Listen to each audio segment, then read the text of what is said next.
বিরিয়ানি খেতে পছন্দ করে না এমন মানুষ খুবই কমই দেখা যায়, আর সেটাও যদি হয় কাচ্চি বিরিয়ানি তাহলে তো কোনো কথাই হবে না। আজকে আমি রেডিমিক্স কাচ্চি বিরিয়ানি মশলা আর ঘরের সামান্য কিছু উপকরণ দিয়ে বানিয়ে ফেলবো কাচ্চি বিরিয়ানি, যেটা খেতে খুবই সুস্বাদু আর মজাদার। কাচ্চি বিরিয়ানি রান্না করার জন্য এখানে আমি খাসির মাংস নিয়েছি। গরুর মাংস দিয়েও রান্না করা যায়, এটা সম্পূর্ণ আপনাদের ইচ্ছে। মাংসগুলো পরিষ্কার করে নিয়েছি, এখন এগুলোকে ম্যারিনেট করে নিব। কাচ্চি বিরিয়ানি মশলার ভিতরে দুইটি প্যাকেট থাকে, একটাতে গোটা মশলা আর একটাতে গুঁড়া মশলা। মাংসগুলো ম্যারিনেট করে নেওয়ার জন্য মাংসের ভিতরে দিয়ে দিচ্ছি রেডিমিক্স গুঁড়া মশলা। এরপর এর মধ্যে দিয়ে দিব পরিমাণ মতো আদা রসুন বাটা, পরিমাণ মতো চীনা বাদাম বাটা। বাদামের পেস্ট ব্যবহার করলে বিরিয়ানির টেস্টটা বেড়ে যায়। এরপরে দিয়ে দিব পেঁয়াজ বেরেস্তা।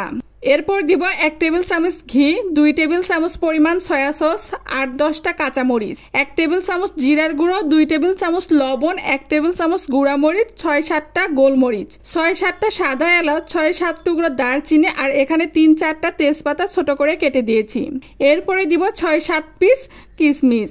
সবগুলো উপকরণ দেওয়ার পরে ছোট বাটিতে ম্যারিনেট করা যাচ্ছে না, এর জন্য বাটিটা আমি চেঞ্জ করে নিব। এরপর এর মধ্যে দিয়ে দিব 1 কাপ পরিমাণ গরুর দুধ। এরপর সবগুলো উপকরণ খুব ভালোভাবে ম্যারিনেট করে নিব। সবগুলো উপকরণ যখন খুব ভালোভাবে ম্যারিনেট করা হয়ে আসবে, ঠিক সে পর্যায়ে ঢাকনা দিয়ে ঢেকে দিব। এরপর 1 থেকে 2 ঘন্টার মতন রেস্টে রেখে দিব। আমি 1 ঘন্টার মতন নর্মাল ফ্রিজে রেস্টে রেখেছিলাম, এতে করে মাংসের ভিতরে সবগুলো মশলা প্রপারলি ঢুকতে পারে আর বিরিয়ানির খেতে অনেক টেস্টি হয়।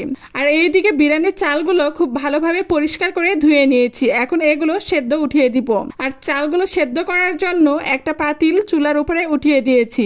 এ পর্যায়ে পানির মধ্যে দিয়ে দিব শাহি জিরা, গোলমরিচ আর 2টা সাদা এলাচ। এরপর এর মধ্যে দিয়ে দিলাম 1 ফালি লেবুর রস, 2 টেবিল চামচ লবণ আর সামান্য পরিমাণ রান্নার তেল। চাল সেদ্ধ করে নেওয়ার সময় রান্নার তেল দিলে এতে করে চালটা ঝরঝরে থাকে। সবগুলো উপকরণ দেওয়ার পরে পানি একটু হালকা কুসুম গরম করে নিব 5 মিনিটের মতো। এরপর এর মধ্যে দিয়ে দিব ধুয়ে পরিষ্কার করে রাখা চাল।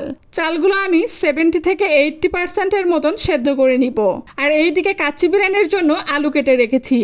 আর এখানে সামান্য পরিমাণ লবণ আর কালার দিয়ে আলুগুলো ভালোভাবে ম্যারিনেট করে নিব। খুব বেশি কালার ইউজ করা যাবে না, এতে করে বিরিয়ানির টেস্টটা নষ্ট হয়ে যাবে, তাই সামান্য পরিমাণ ইউজ করবেন।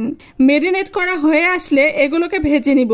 আমার কাছে কাচ্চির আলুগুলো খেতে বেশি মজা লাগে, আর আলু না থাকলে কাচ্চি খেতে তো একদম ভালো লাগে না, তাই কাচ্চি করলে আলু মাস্ট দিতেই হবে। আলুগুলো যেন পুড়ে না যায়, এজন্য অনবরত নাড়াচাড়া করে নিতে হবে। আর প্রপারলি আলুগুলো ভাজা হয়ে আসলে আলুগুলো উঠিয়ে নিব। বিরিয়ানির টেস্ট বাড়ানোর জন্য এখানে আমি প্যাকেটের গুঁড়ো দুধ নিয়েছি। এখন একটা বাটিতে পরিমাণ মতো পানি দিয়ে এর ভিতরে প্যাকেটের দুধ দিয়ে ভালোভাবে গুলে নিব। বিরিয়ানি রান্না করার সময় গুঁড়ো দুধ দেওয়ার চেষ্টা করবেন, এতে করে বিরিয়ানির টেস্টটা খুব সুন্দর আসবে। সবগুলো উপকরণ আমার রেডি, এখন আমি বিরিয়ানিটা উঠিয়ে দিব। আর এই জন্য একটা ফ্রাই প্যান চুলার উপরে উঠিয়ে দিয়েছি। এরপর এর মধ্যে 2 টেবিল চামচ ঘি দিয়েছি। এখন আমি এর মধ্যে দিয়ে দিব ম্যারিনেট করে রাখা মাংস। সবগুলো মাংস দেওয়া হয়ে আসলে এখন আমি এর মধ্যে দিয়ে দিব 70 থেকে 80% সিদ্ধ করে রাখা চাল। আর হ্যাঁ, চালগুলো আমি সেদ্ধ করে নেওয়ার পর পানিগুলো ঝরিয়ে নিয়েছিলাম। খুব ভালোভাবে প্রপারলি চালগুলো দেওয়ার পরে এ পর্যায়ে এর মধ্যে দিয়ে দিব ভেজে রাখা আলু।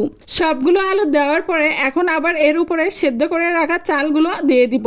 প্রপারলি আমার সেদ্ধ করা চালগুলো দেওয়া হয়ে এসেছে, এখন এর উপরে দিয়ে দিব কিশমিশ। কিশমিশগুলো উপর দিয়ে বিছিয়ে দেওয়ার পর এখন আমি এর উপরে দিয়ে দিব পেঁয়াজ বেরেস্তা। এরপরে দিয়ে দেব 2 থেকে 3 টেবিল চামচ ঘি আর গুঁড়ো দুধগুলো গুলিয়ে রেখেছিলাম সেগুলো।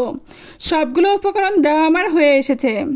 এখন আমি এর উপরে দিয়ে দিব 1 টেবিল চামচ পরিমাণ কেওড়া জল আর 1 টেবিল চামচ পরিমাণ গোলাপ জল। এখন ঢাকনা একেবারে আটকে রাখতে হবে।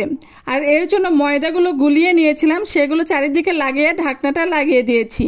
আর ঢাকনাটার ফুটো ছিল সেটাও বন্ধ করে দিয়েছি। এরপরে হাই হিটে 10 মিনিটের মতন রান্না করে নিব। 10 মিনিট পর মিডিয়াম লো হিটে 30 থেকে 40 মিনিটের মতন রান্না করে নিব। 40 মিনিট পর চুলাটা একেবারে অফ করে দিব। আর এরপরে 20 থেকে 25 মিনিটের মতো দমে রেখে দিব। 20-25 মিনিট পর এখন আমি ঢাকনাটা উঠিয়ে নিব। আর খুব সুন্দর একটা স্মেলও পাচ্ছি। বিরিয়ানির স্মেল পেলে তো আমার আবার ক্ষুধার পরিমাণ বেড়ে যায়। আমি মনে করি সেটা শুধু আমার নয়, সবারই তাই। বিশেষ করে যারা বিরিয়ানি লাভার আছেন, আমার মতো আপনারা কে কে কাচ্চি বিরিয়ানি খেতে পছন্দ করেন তারা এখন বাসায় বানিয়ে নিতে পারেন সামান্য কিছু উপকরণ দিয়ে। তাহলে আর দেরি করছেন কেন, আপনিও বানিয়ে ফেলুন। আজকে এখানেই বিদায় নিচ্ছে, আবারও দেখা হবে নতুন কোনো রেসিপি নিয়ে। সে পর্যন্ত আপনারা সবাই ভালো থাকবেন, সুস্থ থাকবেন, আর অবশ্যই আমাকে ভালোবাসা দিবেন। আপনাদের ভালোবাসায় আমি উৎসাহ পাবো আর নতুন নতুন রেসিপি দেওয়ার চেষ্টা করব। Thank you so much for watching my video.